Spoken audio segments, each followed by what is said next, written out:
Hello, we're live. Hello. I like your outfit. You look like you're wearing a swimming cap. I have a lot of, there's a lot of critters happening here. Yeah. Humpbacks on my head. I got kangaroos and tigers and all the things. All the things. All of the things. Oh, that's a lot of critters on my body right now. Hello, friends. We see 2 people coming up. Awesome. We're super happy you're here. Perfect. Oh, we're getting a lot. Awesome. You should bend your head forward so we can see it's not a swimming cap. There you go. It's just a really pretty whale head. Awesome. All right, friends. So we've got 23 people. I think we're going to get going. Thank you guys for coming to our Saturday Live at Facebook Saturday Live at ZooMontana. I'm Katie. And I'm Emily. And we are super excited today because today we are going to talk about birds, as you saw flapping onto the screen. I'm not as graceful as this one here, but we have some really cool things to talk to you about today, and 3 amazing birds, as well as a guest speaker that you'll see here in just a little bit. Now, what is a bird? What are you a bird? I wish I was a bird. Birds, we are mammals. Birds are very different from us because birds have feathers. Birds have eggs. These are Easter eggs. They do not usually lay eggs that look like this. And birds have what? I said eggs and feathers. They're warm-blooded. They have wings. They have wings. Now, we have some really cool bio facts for you today. This is the wing of a red-tailed hawk. The reason we have this, this was from a bird that was probably hit by a car and didn't survive. So the Montana Raptor Conservation Center, really awesome place. They do a lot of rehab and care of birds. They gave us these birds and these wings so that we could show you what they're like. Now, my favorite thing about this wing is that birds have hollow bones, and this wing shows you that. So right inside, oh, there you go. There it is. It's trying to focus on Emily. It's kind of hard to see, but inside there's little bitty struts and hollow. Otherwise hollow. So this is super, super lightweight. You're good, Emily. Which is part of what allows birds to fly. And we are going to tell you some really cool things today, especially like how big the birds are that you're going to see today. We're going to tell you how much they weigh, which is a lot less than we think. Now, as you might notice, Emily has a mask. I don't. I'm the speaker today. Emily and our guest speaker both have masks, just in case we don't want our animals to get sick with corona or anything else that's going on right now. So that is why you'll see them wearing masks, and I am not. I'm going to make sure I keep my distance from the birds, make sure, number 1, that they feel safe, and number 2, that I can't get them sick. So it looks like we have, oh yay, someone says shake your tail feather. We miss you too, guys. Thank you so much. We're so glad that you guys are here. Oh, we have a friend from Minnesota. Hi, Minnesota. Cool. And from Shepherd. Awesome. Well, we're really glad that you guys are here. Are you ready to see the first channel? Yes. All right. So we're going to see about Emily for now, and then we're going to meet our guest speaker with our first bird. Okay. This is Keeper Allison. Hey guys. And this is Lurch, the turkey vulture. Now, turkey vultures are super amazing. Lurch here is actually 23 years old. You turned 23 in March. He's really old. He's almost as old as me. He's almost as old as Allison. He is as old as me. Now, in the wild, these birds can live like 15 to 20 years. They can live quite a long time. But with people, when they've got the free food, they've got free vet care whenever they need it, they've got protected housing, these guys can live 33 or more years. I think that's the record, is 33 years. Yeah, they're pretty old, guys. We're pretty old. Now, I'm going to be quiet for all 10 seconds to make sure that I can get some answers. Does anyone want to guess how much Lurch weighs? Estimate on how much I'm struggling here.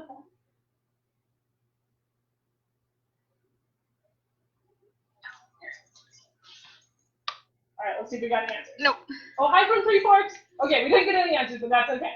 Lurch here has a wingspan of a little over, is his 5 feet or so? Yeah, I'd say at least. His is a little bit between 5 and 6 feet. Lurch only weighs 3.8 pounds. He weighs 1740 grams.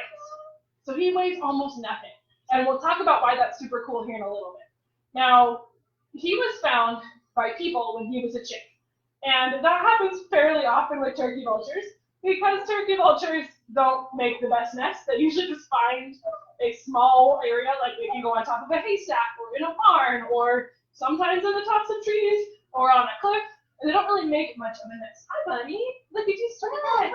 He wants to explore. Sure, you can let him explore. Fun thing. Yeah, go for it. Turkey vultures are very curious, and Lurch here is no exception. Yeah. We'll see if he's comfortable enough to step down and Oh. explore. Maybe not. Sometimes they get a little nervous. Yeah, so, like I was saying, he was picked up by humans when he was a baby. And with birds, that can sometimes lead to what's called imprinting, which means that he thinks that he's a human, or he thinks that we're all turkey vultures, which in the wild is not necessarily a good thing, because then he would go looking to humans for food, or maybe a mate, and that's just not like the best idea in general. So, we're just gonna let Lurch do his thing and explore over here while I tell you a little bit more about them. Now, these guys are actually found from the southern edge of Canada all the way through South America. So they're very widespread. They migrate from the U.S. usually down south in the winter, at least from here in Montana. We don't have them year round. They're only up here in the summertime. So I don't think have you seen our vultures returning yet? I don't think I have. I might have seen one or two, but not too many yet. Yeah, so we're not quite there yet, but oh, awesome. Mioka says, wow, I would have guessed at least 10, maybe 15 pounds. Yeah, everybody guessed about 10 to 15. Yeah. Fun fact about that, our golden eagle doesn't even weigh that much. How much does he weigh? Oral weighs 7 pounds. Yeah, so and he's a big boy. Yeah. So the largest eagle that I know of, shout out to Buffalo Bill Center of the West, our Draper Museum friends, the Raptor Center friends, their eagle Kateri weighs 14 pounds in the winter at her heaviest weight. So most birds that need to fly aren't going to be much more than 15 to 20 pounds, although I was looking up earlier just to see how heavy the heaviest bird is that can fly. It's the Cory bustard, and it's 60 pounds? Yep, it's a thick bird. It's a big bird. It's a huge bird. It's probably about as tall as me. It's almost as tall as Emily, actually, when you see her in just a minute. So there's some variation there, but the hollow bones is really helpful, again, for that flight, and again, feathers don't weigh very much either. Now, what does Lurch eat, the turkey vulture? A lot of people know that vultures eat dead stuff. And they're known for being, they eat roadkill and they're scavengers. And they're often given this negative stereotype because they are scavengers. But actually, their job is super important. These guys are nature's cleanup crew, right? Woo! He's like, what is that? So these guys are nature's cleanup crew. Now, not only do they clean up the dead stuff faster than bacteria does, but their stomach acid is more acidic than fatty acid. So they can, they can eat things that have been killed by diseases, like cholera, rabies, anthrax, and it won't make them sick, and they don't pass it out to the environment through their waste. They literally kill it in their stomach because of that stomach acid. So these things are actually super important to reducing disease in the environment and making sure that things don't rot in super gross places for a super long time. Now, that being said, they do obviously eat a lot of gross things that we would consider gross. They can eat stuff that's been dead for several days, but that's really awesome for them to be able to do. Part of that, the reason they can do that, is because of that bald head. I think his bald head is adorable. By the way, for those of you joining us, this is Lurch, and this is Keeper Allison. Lurch is a turkey vulture. They are found here in Montana, but usually only in the summertime. And turkey vultures have a bald head that not a lot of people appreciate. I think they're the cutest thing ever, but if you ever heard that saying, it's so ugly, it's cute, that's So Lurch and other turkey vultures and most other New World vultures, we'll talk about that in a minute. New World vultures have bald heads because when they stick their head into a gross carcass, their head can get covered in gross stuff.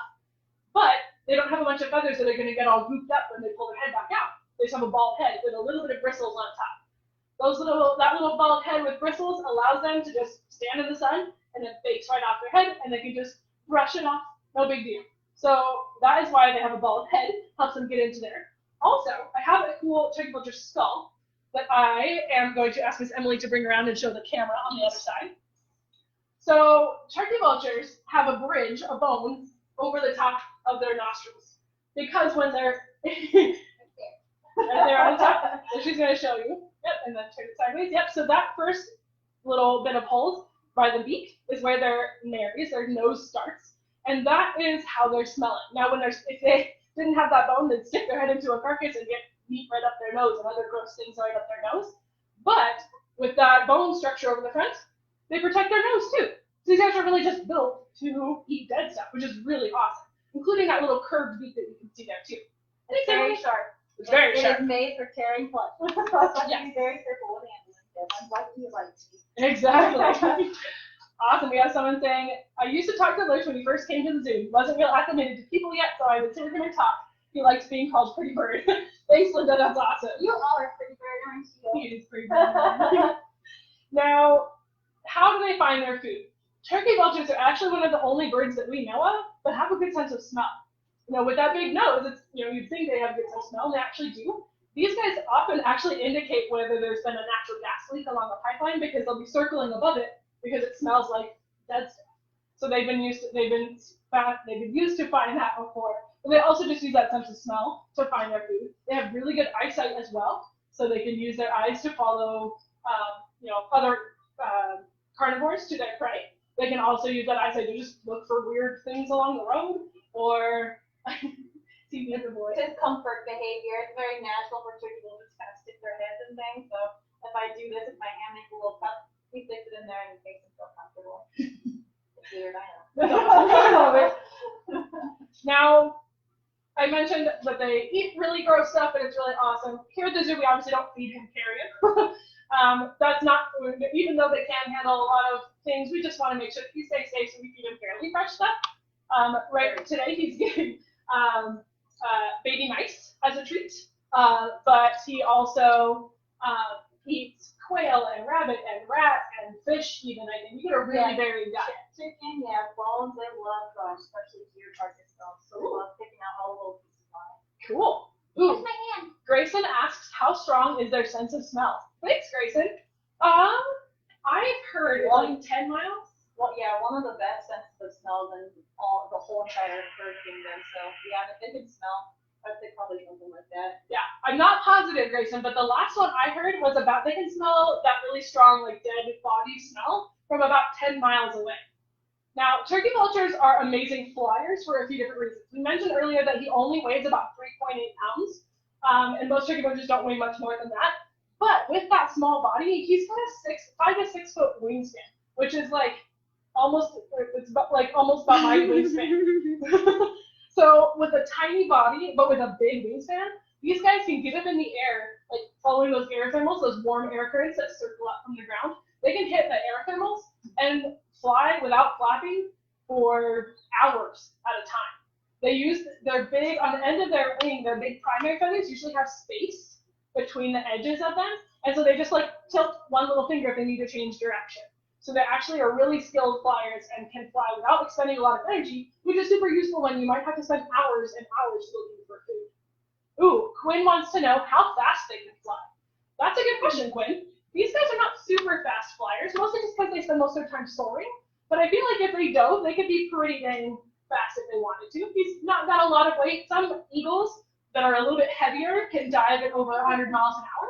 So I would guess he probably would get close to that if he dove, but these guys they're not really aerodynamic, not really built for flying fast. Good question, Quinn. All right, Nyoka, do they stay in flocks like geese? We have 7 out here in Shepherd that hang out together on the fence. These guys are what we call semi-social.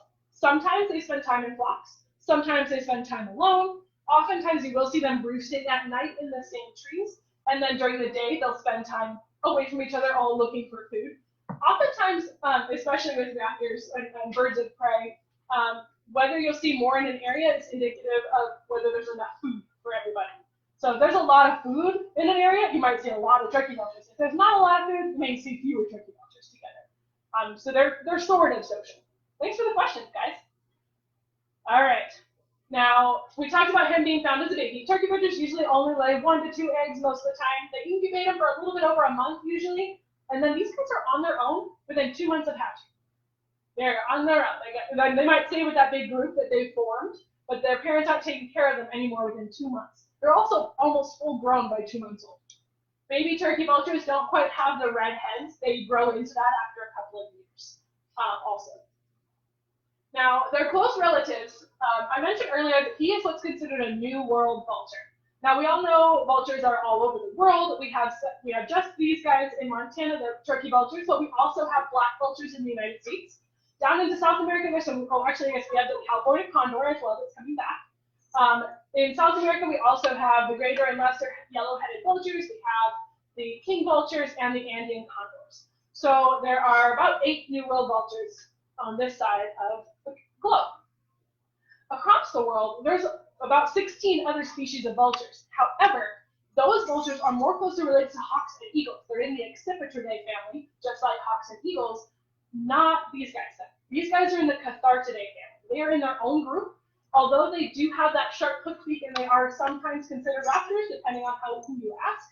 These guys are more close. Oh, He's very comfortable right now. he is. So that behavior that you just saw when he shook all of his feathers is called browsing, and that's when they fluff off all their feathers, shake out all the dust and the extra feathers, and they usually only do that when they're feeling comfortable. Because if you're in the middle of browsing your feathers, you can't take off very easily. So they usually only do that behavior when they're happy or comfortable.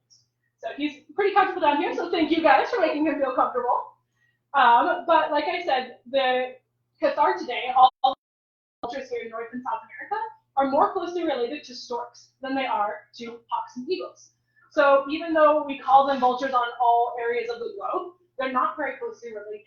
The vultures on this side of the globe and the vultures on the other side of the globe are looking similar and having similar lifestyles. There's something called convergent evolution, meaning the same environment or the similar environment and similar niche that they're in that allows them to eat dead stuff and find dead stuff means that they look the same and they develop similar adaptations. So even though they're not closely related, they may look similar, which is really cool. Now, we mentioned that big wingspan and how long they can fly. Oh, and we have a couple questions. Okay. Claire wants to know what kind of nest they build. Thanks for the question, Claire. We mentioned earlier, turkey vultures aren't super dedicated in making their nests. They might make a few sticks if they're up in a tree. They'll use the top of a haystack. They'll use the top of a cliff that has a little bit of an indent so the eggs don't roll away. They're not super great at building nests, as far as I know. Yeah. All right. our bald eagles have them beat. They can build a nest up to 1,000. That's my statement. They can build nests up to 1,000 pounds. So yeah, nothing like that coming from these guys. No. All right, thanks, Claire. Peggy asks, how long do they live? Awesome, thanks, Peggy. So these guys, Lurch here is actually 23 years old. In the wild, they average about 15 to 20 years. That means with us, the oldest in captivity that I found was about 33 years old. So they can live quite a long time with us. So Lurch might have quite a bit longer with us. And then Caden wants to know, how long are their talons? Ooh, very good question. You want to go? Yeah. So he doesn't have very long talons. So that's one thing. Raptors that I mentioned earlier, that bird of prey group, usually have pretty intense talons. Right? This is a fake foot, but we're going to see Lurch. Okay, there we go. So Lurch's talons are short, they're blunt, and his feet are not very strong. His feet are mostly just meant for walking across a surface, or maybe bracing himself against the carcass. He doesn't have the sharp claws and the killing feet that a raptor like a hawk or an eagle does. So that's one reason why some people don't consider them raptors, because while they have that sharp hooked feet and they eat other animals, they don't hunt those animals typically, and their feet aren't really strong either. Great question. Shyla says you love turkey vultures. We do too. I'm so glad you. I'm sorry for trying to be Trisha says miss you and everyone else. Keep up the good work. Woo. We got excited. Woo. We miss you too, Trisha. We'll say hi to Sydney and the guinea pigs for you. You're showing me his wingspan. Yeah, so you guys can see his wingspan now. Now, we've been talking about this for a long time. We spoke to a bird, so I want to tell you one more thing as we're talking about vultures. You see that big wingspan? Again, that's how they fly, and that's how they go for so long without flapping their wings. But also, that color of his wings is really helpful, because even though he can stand eating things that have been eaten or that have been killed by disease, if he gets it on him, he could spread sickness elsewhere. So that dark color of their feathers, if they stand in the sun, they can heat up and basically bake any bacteria on their feathers. So these guys are pretty amazing birds. All right, guys, we'll go ahead and say goodbye to Lurch for now, and we'll see Allison again here in just a minute. And I'll pick up my feathers. Okay. So, oh, okay. All right, my friends. So Miss Emily is going to grab our next friend. And while she's getting our next friend, I want to tell you guys something really cool. Birds, obviously, as most of you know, are living dinosaurs, meaning that they're the only group of dinosaurs that survive when most all the other dinosaurs died. But their closest living relative, outside of birds, obviously, are crocodiles and alligators. So crocodiles and alligators are the closest living relatives of birds, which is really crazy. But birds are also sort of in the reptile group too, depending on how you look at it. Even though most birds are warm-blooded, Alright. I can step away. okay. We're having some bird greetings going on over there. So anyway, that's one of my favorite facts about birds is that they're most closely related to crocodiles. Do you want to come around this side? Okay. All right, Sydney is on her way to see us. And then you can, if you can get her. Yep, yep, you got her. We have to readjust it. Bird? It's okay. You're alright. All right, my friends. So Sydney's on her way. Sydney is our laughing kookaburra. So I hope you guys are ready for a fun little bird. Laughing. Yeah, you're good. Here is Sydney. Bird. So Sydney is a laughing kookaburra. Totally different. Although the one thing that all three of our birds have in common today is that they eat meat. So you wouldn't think it, but this little bird right here eats meat. She is a carnivore, and she is the largest member of the kingfisher family. So we actually have a relative of hers right here in Montana, the belted kingfisher. She is the largest member of the kingfisher family, but that name is a little misleading. She doesn't really eat a lot of fish. So Sydney uses that big beak, her kind of boat-shaped bill. She uses that big beak to eat things like small lizards, small snakes, sometimes birds, as well as bugs and mice. She eats almost anything she can catch and fit down her beak. Now, I'll go step back a little bit, tell you a little bit about Sydney herself. Sydney is 6 years old. We just celebrated her birthday in January. She's 6 years old. And in the wild, they live about 8 to 10 years. But with us, she can live up to 15 or so. So she's still got quite a bit longer with us here at the zoo. Hi, Sid. Are you doing good today? Now, she is a laughing kookaburra. She's a little uncomfortable because she saw her friend Lurch. But we'll see if she wants to call. She may not want to call just yet. Okay?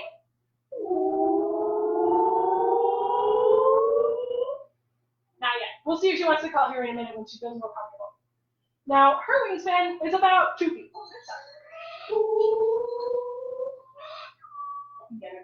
Yeah, you want to try? Any reflections, maybe? Yeah, the trick is the cock up part.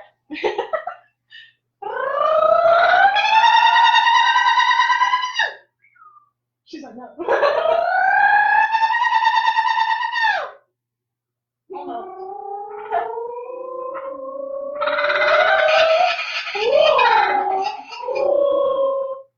Nope, that's all we're getting right now.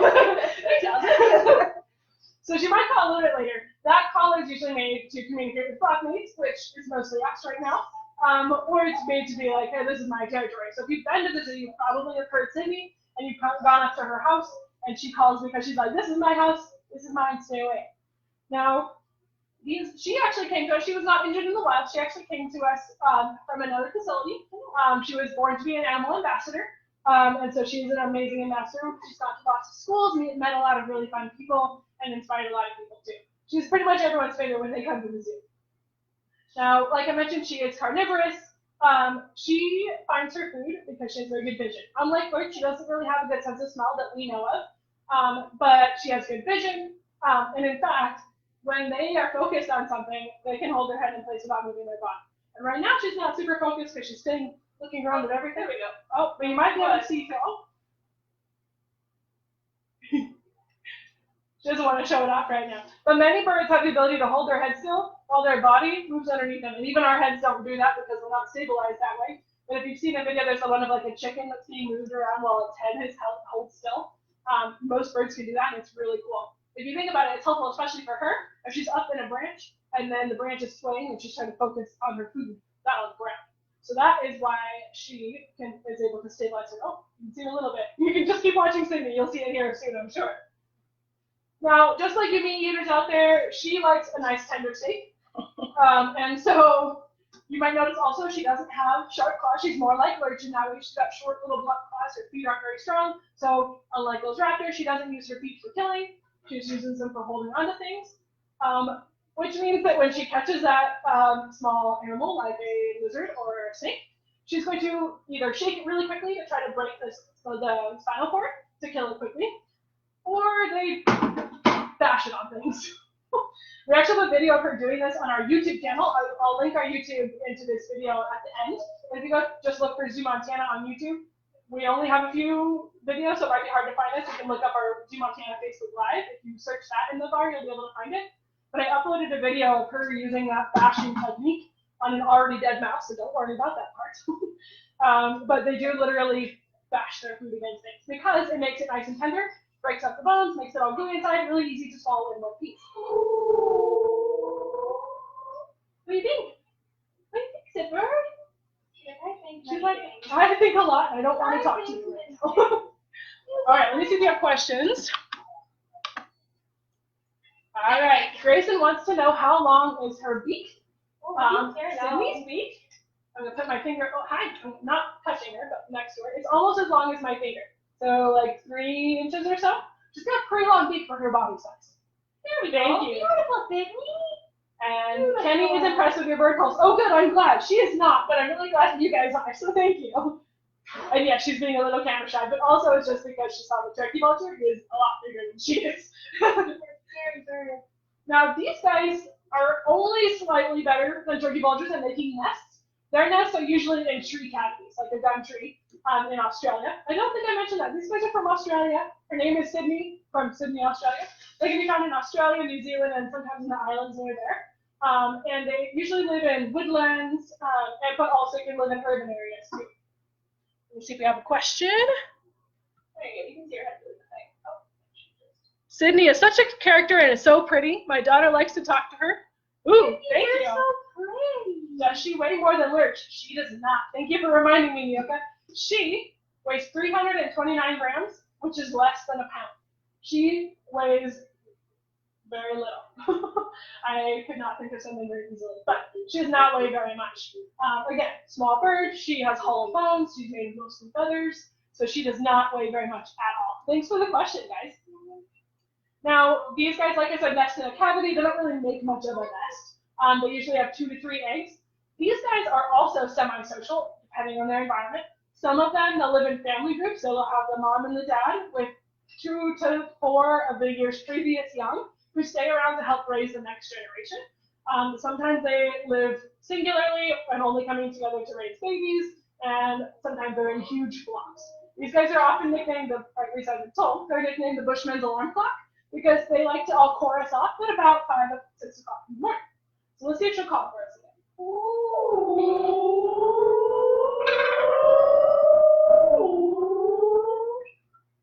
Gonna try again, Allison? Sure.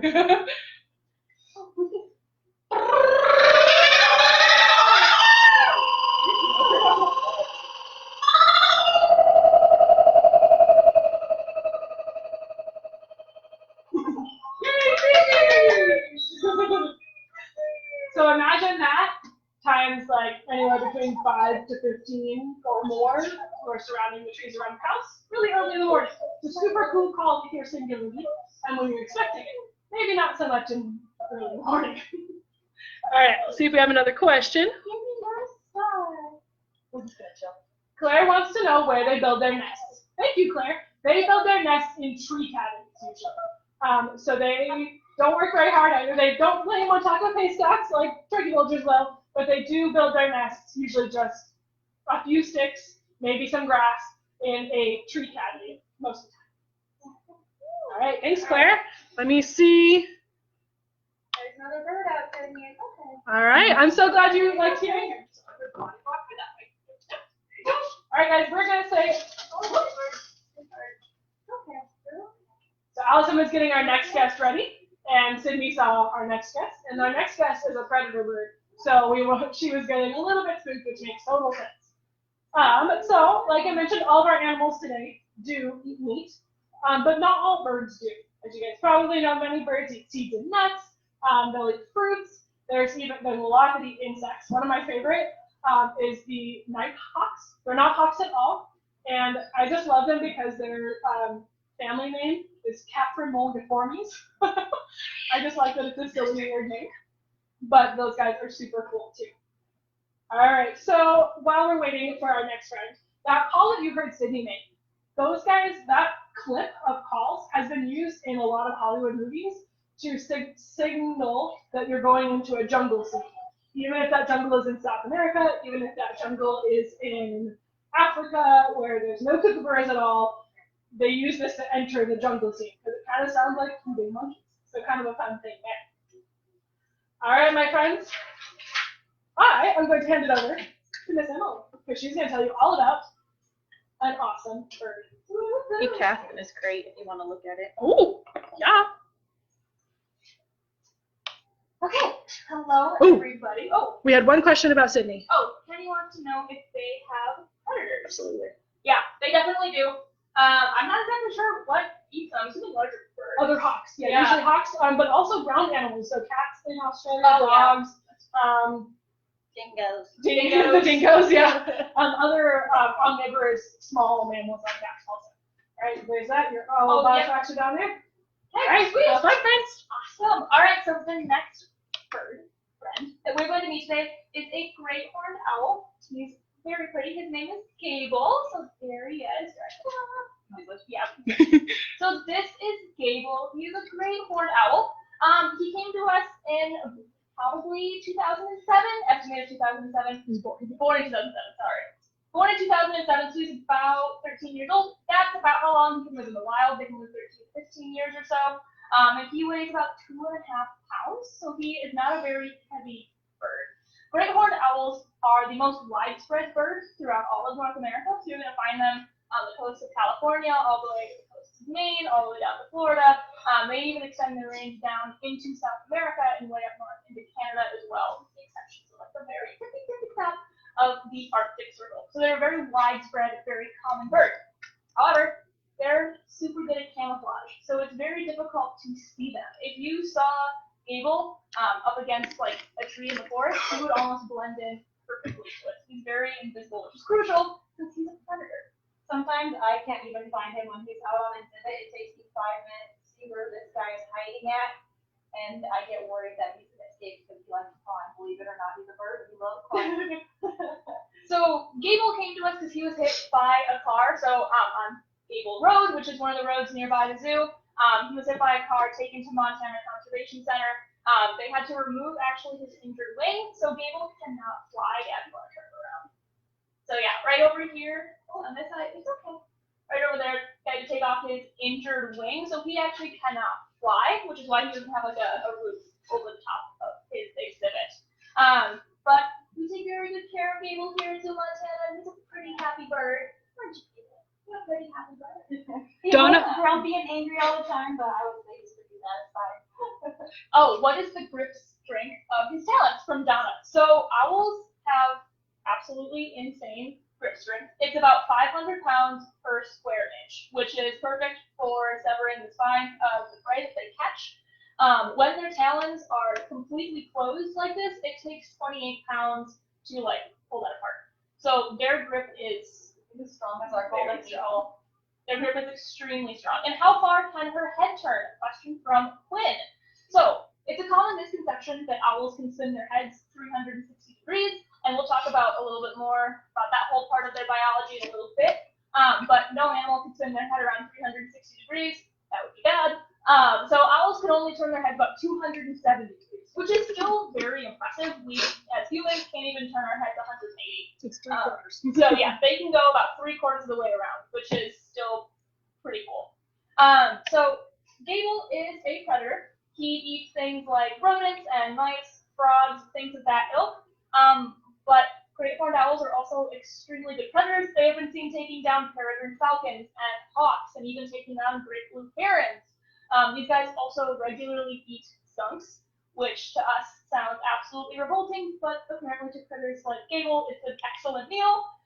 So they can take down prey as big as them, if not a little bit larger. And porcupines.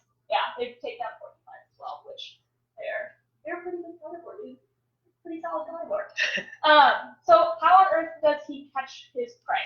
So owls are masters of hearing, and they are masters of sight. And if you want to learn more about owls' eyesight, there's a really cool YouTube video up on our channel all about animal senses, and I talk about animal sight for, owl sight for probably 15 minutes.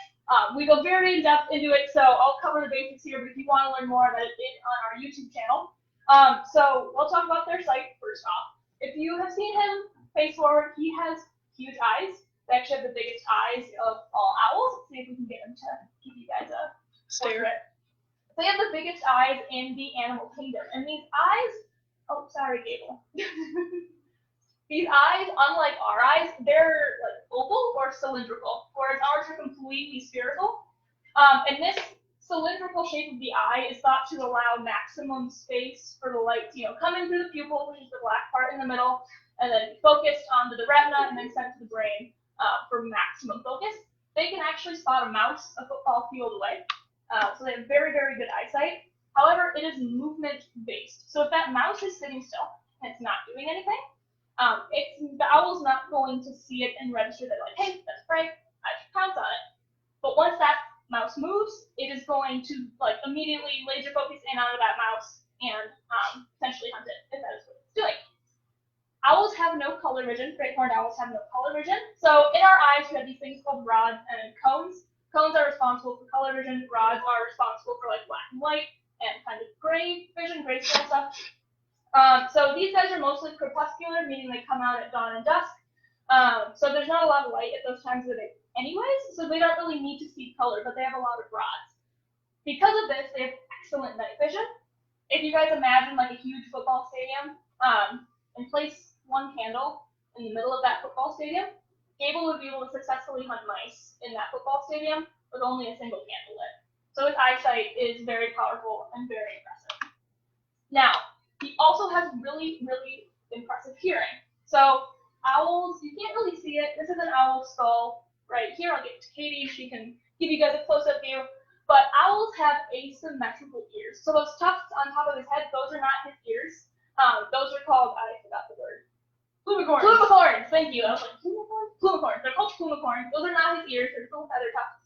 His ears are actually like lopsided. So he's got one higher up on his head on one side and one is farther down on the other. And this asymmetry in the location of his ears allows him to localize sound.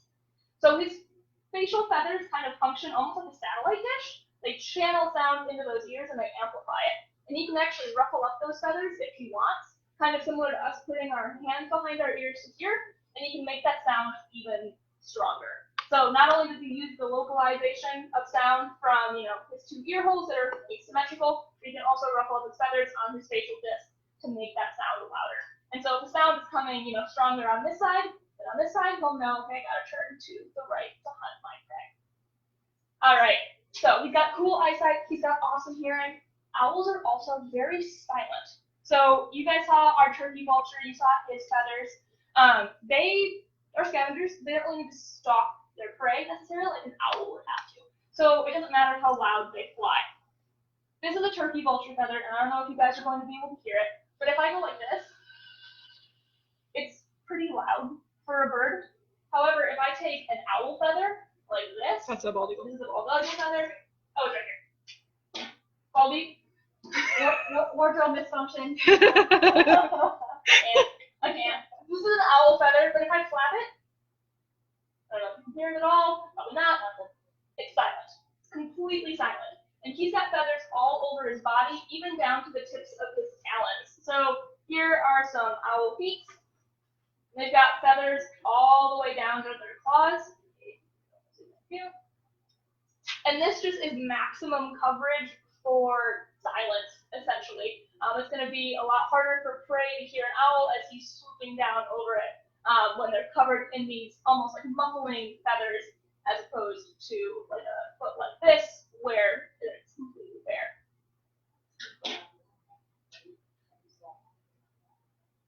Oh my gosh, I didn't know that either. Oh yeah, I didn't know that. I was just telling Emily here that we're talking about talent.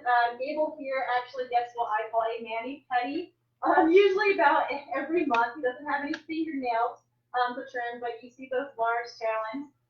They grow like crazy, especially his. Being at ZooMontana, he's not going from branch,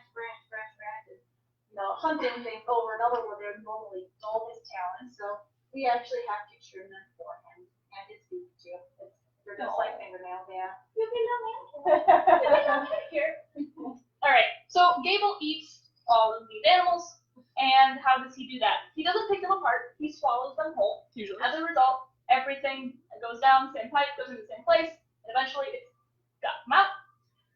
It's really cool. So he won't digest the bones or anything like that. So you can actually take an owl pellet, this is like a dissected one already. Katie can show you that. You can actually reconstruct the skeletons of what an owl has eaten by digging through their pellets, which is super cool. So if any of you guys are in high school or are like eventually will be going to high school, this is a super common activity in science classes, and it is so much fun.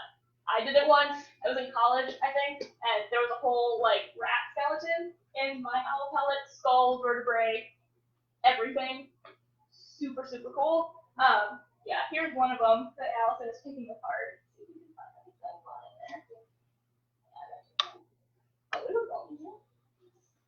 This cast, it might be from a rat, maybe? A pellet? Also, fun fact, turkey vultures mostly dissolve the bones that they eat because that awesome stomach acid, but owls and a lot of other hawks and things can't do that. Yeah, the turkey vulture pellets are little teeny tiny things compared to this pellet here. Yeah, so Katie, there's a bone in the one that I just picked apart. She's showing it up to the camera right now. So their poops are arguably the coolest poops in the animal Except it's not even kingdom. poop. Except it's not even really poop. It's Vomit. owls are weird. So these guys become reproductively mature at about 2 years of age, and then they will lay about 3 to 5 eggs in a nest. Owls don't really build their nests. They will take them from other birds' old nests, so they won't poop out other nests that are currently occupied. However, old nests, if they find squirrel nests or bird nests, they will occupy those. As soon as the first egg is laid, the female great horned owl will start incubating. And this kind of helps to stagger the hatching times of the eggs and actually increases the chances that one of those eggs will hatch and survive on to adulthood instead of having them all hatch at once and then having to take care of babies in the same life stage all the time. It's a lot more overwhelming for the mother that way, as opposed to staggering their hatching. That make sense? I think so. Cool. Looks like we have a question from Amanda. From Amanda. Do the dismembered feet bother him? That's a great question, and honestly, probably not. Are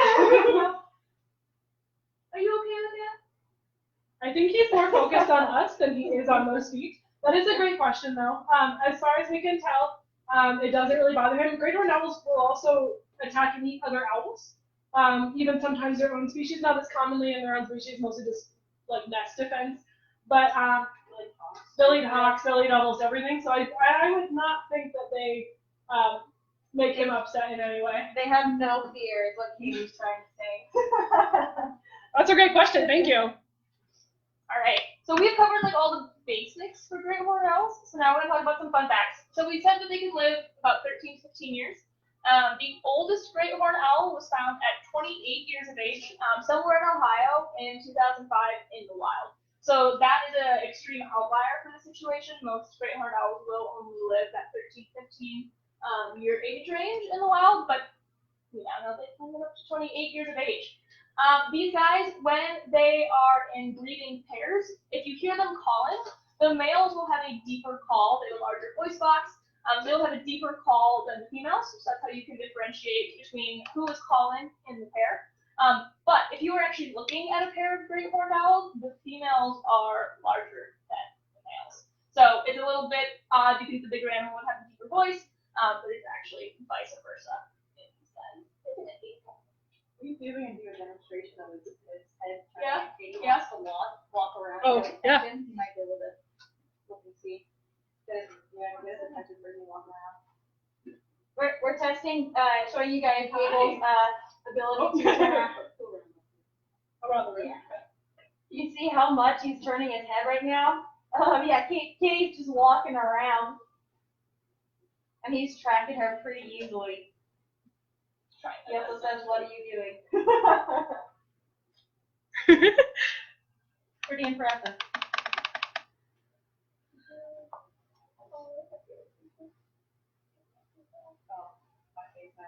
Oh, I bet part of this, Donna, is due to our face masks. Unfortunately, we can try to speak up a little louder if other people are also having issues hearing us. If you are having issues hearing us, please let us know. below, and we can definitely speak up. A little bit better. Yeah. Hopefully you can hear us a little bit better that way. Does anybody else have any questions about Gable? Oh, hi. Hello. Hello. Okay, bye. Okay, bye. So Allison told us earlier that she had a joke for us with the turkey vulture, and I totally forgot what it was. So Allison, what's your favorite part about the turkey My vulture? favorite thing about the turkey vulture, hopefully you guys can hear me, Katie talks so much about their incredible sense of smell. These guys are like the best ever. But my favorite thing about Lurch in particular is that even though he has that crazy good sense of smell, he doesn't seem to mind that I don't shower very often. I can't say so much for my roommates. Oh my god. Do you have anything else about verbs you want to add? Oh, we could keep going forever, but we've already been going for 45 minutes, so I think we will, we can keep Gable out for a little bit longer, if Allison's good with that. Fun fact, birds don't have teeth, if you guys didn't know that. With that beak, kind of like a turtle, these guys don't have any teeth. They don't need it most of the time. Some birds have really sharp beaks like these guys that help them either rip their food or just swallow it whole. Many birds, like the birds that eat seeds, have really strong beaks that they use to just crack seeds open. There's even a really cool bird called a crossbill. We actually have them in Idaho. The crossbills, literally their bills cross, like they're kind of twisted like this. You have to look them up. It's a really cool picture. Really cool birds. And they use that twisted beak to get into pine cones and get the seeds out of pine cones. So birds have a lot of really cool characteristics. Birds are also warm-blooded, and that's a really interesting feature because not a lot of animals other than mammals are. So warm-blooded doesn't necessarily mean that their blood is warm. It means that they internally control their body temperature. So we talked about reptiles a few weeks ago. Reptiles are cold-blooded. Their body temperature is externally controlled. So they have to be somewhere warm for their blood to be warm. If they are somewhere cold, their blood is cold. But birds are able to heat their body with the food that they're eating. Now that's important because, especially for great horned owls, sometimes also part of the reason why these guys can nest in other birds or other animals' nests is they might start nesting as early as February, even here in Montana when it's super cold. When that happens, they use all those feathers that are also meant for muffling their flight. They use all those feathers to keep their eggs warm and cover their eggs in the nest. And being warm-blooded also helps with that. Looks like we have a couple more questions. Hillary's son wants to know, why are they called great horned owls? Oh, Cole. Thanks, Cole. That's a good question. They're called great horned owls because of those massive plumicorns on his head. Those big puffy feathers that are hanging up here, kind of like my hair, actually. I have plumicorns today. So those big plumicorns, those big feathers, that's why he's called a great horned owl. Great, probably because his size. He's actually one of the largest owls in North America, actually. The great gray owl is usually a little bit bigger, longer, kind of taller. And the snowy owl is usually in the same weight range of about 3 to 5 pounds. But probably great because he's a really big owl. So thank you for that question. That's awesome. Also, fun fact about those plumicorns, it is theorized that they have those partly to indicate their mood, so to speak, because when they're more irritated or more alert, they might be up higher and straight up. But also, it's theorized that they use it for part of their camouflage. You guys probably noticed he looks like bark on a tree, right? They even have feathers on their eyelids, so when their eyes are closed, they can completely blend in. Not a lot of things in nature are perfectly round like the top of a head. So it's theorized that those little plumicorns, you can stick it out at weird angles. Maybe that helps them look like, a part of a tree that has little branches sticking off it. So there's a lot of different reasons why they have those plumicorns. Really a lot of potential reasons. Great question, Cole. All right, and Donna asked, do owls tear food apart for their babies? Good question. So probably depends on what they have. If they have a mouse, they might, if they have a mouse, it depends on how big the babies are as well. If they have a mouse, they might just give it to the baby and see what the baby does with it. Their beak is sharp enough and their mouth is strong enough to tear things up, and they've got strong feet to hold it down while they tear. So if it's a larger thing like a skunk, or these guys are also known for picking up neighborhood cats and small dogs. There was one, I don't remember where it was, but someone found a great horned owl nest full of dog and cat collars. So if it's something like that, they would probably tear that up with their beak for their babies, or make their babies do that, depending on how old they are. It's a great question. All right. I think we are about done. Any other fun facts from you, Ozzy? I think so. All right. Any fun facts from you? Nah. All right. Thank you guys so much for watching. This will be up on our YouTube later today, and I will put the links for our YouTube up into our comment section because we're putting more and more videos. Emily's been working really hard on some cool lessons in the YouTube on the YouTube channel, and I've got some fun short videos up there as well as all these Facebook Live programs. So thank you guys so much for watching. We will see you next Saturday. We have more fun surprises for you. So see you next time. Bye, guys. No, come on. There we go.